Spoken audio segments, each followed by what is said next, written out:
السلام علیکم ورحمۃ اللہ وبرکاتہ۔ امید کرتی ہوں دوستوں ناظرین آپ سب لوگ خیریت سے ہوں گے۔ تو آج میں آپ کے لیے ایک اور نیا ویڈیو لے کر حاضر ہوئی ہوں۔ استغفار پڑھنے کے کیا کیا فائدے ہیں، اس ویڈیو میں ہمیں مولانا رضا ثاقب بتانے والے ہیں۔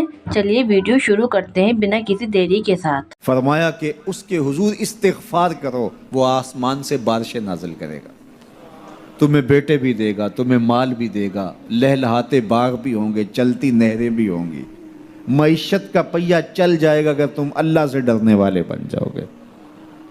تو آج ہم کہتے ہیں یہ ہو فلاں ماہر اور فلاں شخص ہو تو پھر ہماری معیشت بہتر ہو سکتی ہے۔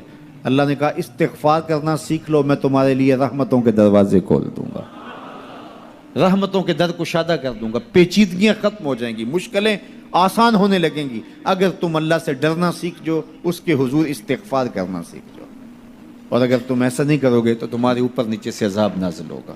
وَهُوَ الْقَادِرُ، وہ اس بات پہ قادر ہے، ان یبعث علیکم عذاباً، کہ وہ تمہارے اوپر عذاب نازل کرے، تمہارے اوپر سے تمہارے نیچے سے۔ اللہ اکبر۔ اوپر کا عذاب کیا ہے کہ آسمان سے پتھر برسیں، نیچے کا عذاب کیا ہے زلزلے آئیں، یا پھر زمین فصل دینا چھوڑ دے، زمین بنجر ہو جائے، یہ نیچے کا عذاب ہے۔ حضرت عبداللہ ابن عباس رضی اللہ تعالیٰ عنہ فرماتے ہیں اوپر کا عذاب یہ ہے تمہارے حکمران نااہل ہوں، اور نیچے کا عذاب یہ ہے تمہاری اولادیں نافرمان ہو جائیں۔ یہ اوپر اور نیچے کا عذاب ہے جس میں تمہیں مبتلا کر دیا جاتا ہے۔ یہ کب ہوتا ہے؟ جب تم اللہ کے حکموں کے نافرمان ہو جاؤ۔ جب چند لوگ اللہ کے نافرمان ہو جاتے ہیں تو پھر ان چند لوگوں کو انفرادی اذیتوں میں اور مشکلات اور پیچیدگیوں میں مبتلا کیا جاتا ہے۔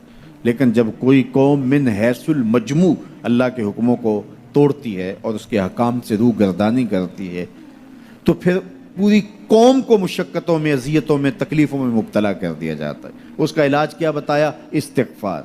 حضرت نوح علیہ السلام نے جو اپنی قوم سے کہا تمہیں مال بھی ملے گا، تمہیں دولت بھی ملے گی، تمہیں بیٹے بھی ملیں گے، سرسبز جو ہے وہ باغات بھی نصیب ہوں گے، ان کی شاخیں پھلوں سے لدی ہوئی ہوں گی، چلتی ہوئی نہریں اور برستی ہوئی بارش، ساون کے نچڑتے ہوئے بادل، اور ماحول کی خنکیاں اور خوبصورتیاں اور جمال اور لہلہاتے ہوئے سبزے، اور تمہارے اوپر ہر طرح کی عنایات برسیں گی اگر تم اللہ سے ڈرنا سیکھ جاؤ گے اور اللہ کے حضور استغفار کرنا سیکھ جاؤ گے، تمہیں خوشحال اور خوبصورت زندگی عطا کر دی جائے گی۔ اللہ اکبر۔ لیکن اگر تم ایسا نہیں کرو گے تو تمہاری معیشت تنگ کر دی جائے گی۔ استغفار کریں، تقوی کے خوگر ہو جائیں، شکر کرنے کی عادت ڈالیں۔ جو شکر کرتے ہیں اللہ تعالیٰ ان کو اور زیادہ عطا فرماتا ہے، دنیا میں بھی اور آخرت میں بھی۔ اس طرح دوسروں کی پریشانیاں دور کریں، اللہ آپ کی پریشانیاں دور کرے گا۔ بانٹنے کا مزاج پیدا کریں، آپ کے پاس جو بھی ہے بانٹ دیں، علم ہے تو بانٹیں، خوشیاں ہیں تو بانٹیں، آپ کے پاس دولت ہے تو لوگوں کے دکھ اس دولت سے دور کرنے کی کوشش کریں۔ جب آپ بانٹنا شروع کر دیں گے تو آپ کا رب آپ کو عطا کرنا شروع کر دے گا۔ یہ بات ہو نہیں سکتی کہ انسان کی زندگی میں مشکل نہ ہو۔ جب انسان کو پیدا کیا گیا تھا، اس کا خمیر گویا گیا تھا، تو 39 دن تک اس کے خمیر پر مٹی جو گوندی گئی تھی انسان بنانے کے لیے، اس پر 39 دن دکھوں کی بارش ہوئی تھی اور ایک دن خوشیوں کا می برسا تھا۔ تو انسان کی زندگی میں خوشی اور غم اس تناسب سے ہیں۔ لَقَدْ خَلَقْنَا الْإِنسَانَ فِي قَبْضٍ، انسان کی زندگی مشقتوں کا مجموعہ ہے، حالات کی تلخیوں کے سے مقابلہ کرنا پڑتا ہے۔ لیکن حالات مشکل ہو جائیں تو ان سے نکلنے کا راستہ کیا ہے؟ تو سنیے قرآن کیا کہتا ہے، وَمَن يَتَّقِ اللَّهَ يَجْعَلْ لَهُ مَخْرَجًا وَيَرْزُقْهُ مِنْ حَيْثُ لَا يَحْتَسِبُ۔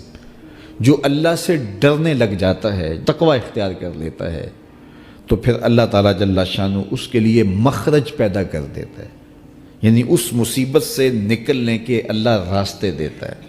یہ اس شخص کا مقصوم ہے جو اللہ سے ڈرتا ہے۔ اس پر مشکلات اس پہ بھی آتی ہیں، یہ نہیں کہ اس پہ مشکلات نہیں آتی، زندگی کی مشکلات کا وہ بھی شکار ہوتا ہے، لیکن جو ہی مشکلات آتی ہیں ان مشکلات سے نکلنے کا اللہ اسے راستہ بھی عطا کر دیتا ہے۔ اور دوسری بات، وَيَرْزُقْهُ مِنْ حَيْثُ لَا يَحْتَسِبُ، اللہ اس کو وہاں سے رزق دیتا ہے جہاں سے اسے گمان بھی نہیں ہوتا، وہاں سے رزق دے دیتا ہے۔ بندہ تو یہ کہتا نا کہ مجھے یہاں سے ملے گا، یہاں سے، ایک بندے کی منصوبہ بندی ہے، لیکن جو اللہ سے ڈرنے والا ہوگا اللہ اس کو وہاں سے رزق دے گا جہاں اسے گمان بھی نہیں ہوگا، خیال بھی نہیں ہوگا کہ یہ راستہ بھی حصول رزق کا ہو سکتا ہے۔ تو یہ میرے رب کا وعدہ ہے اور میرے رب کے وعدے سچے ہیں۔ تو جب تم اللہ سے ڈرنے لگو گے تو یہ تخت و تاج، یہ دنیا کی عزتیں، یہ تمہارے قدموں میں ہوں گی۔ اس سے ڈرنے کا نتیجہ ہے جو تمہارا رب تمہیں عطا فرمائے گا۔ حضرت عمر رضی اللہ تعالیٰ عنہ کی خدمت میں ایک شخص آیا، اس نے کہا میرے ہاں اولاد نہیں ہے، تو آپ نے کہا استغفار پڑھا کرو۔ ایک دوسرا شخص آیا کہ صاحب بارشیں نہیں ہوتی، فرمایا استغفار پڑھا کرو۔ تیسرا شخص حاضر خدمت ہوا اور کہا کہ ہمارے ہاں قحط کا عالم ہے، فرمایا کہ استغفار پڑھا کرو۔ تو کوئی پاس بیٹھا تھا، اس کے اٹھ کے جانے کے بعد کہا کہ مختلف لوگ مختلف سوال لے کر آئے اور آپ نے ایک ہی جواب دیا کہ استغفار پڑھا کرو۔ تو کہا میں نے اپنی طرف سے تھوڑا دیا، یہ تو میرے رب کا فرمان ہے۔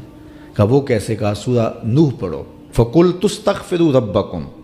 حضرت نوح علیہ السلام نے اپنی قوم سے کہا کہ اپنے رب کے حضور استغفار کیا کرو، اِنَّهُ كَانَ غَفَّارًا۔ اس کا نتیجہ کیا ہے؟ جب تم استغفار کرو گے تو وہ تمہارے گناہ بخش دے گا۔ ایک تو فائدہ اس کا یہ ہوگا، وَيُرْسِلِ السَّمَاءَ عَلَيْكُمْ مِدْرَارًا، آسمان سے موسلا دار بارشیں بھی برسیں گے، وَيُمْدِدْكُمْ بِأَمْوَالٍ وَبَنِينَ، اور اللہ تمہیں استغفار کی برکت سے مالا مال بھی کر دے گا، وَبَنِينَ، اور تمہیں بیٹے بھی عطا کرے گا، وَيَجْعَلْ لَكُمْ جَنَّاتٍ وَيَجْعَلْ لَكُمْ أَنْهَارًا، تمہیں باغ بھی عطا کرے گا اور تمہیں چلتی ہوئی نہریں بھی عطا فرمائے گا۔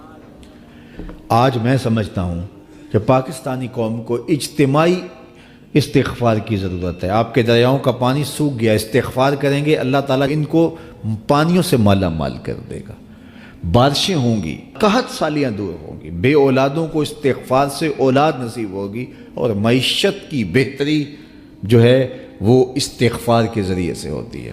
تو یہ 5 چیزیں بیان فرمائیں، تو استغفار سے خوشحال زندگی کا تصور ابھرتا ہے۔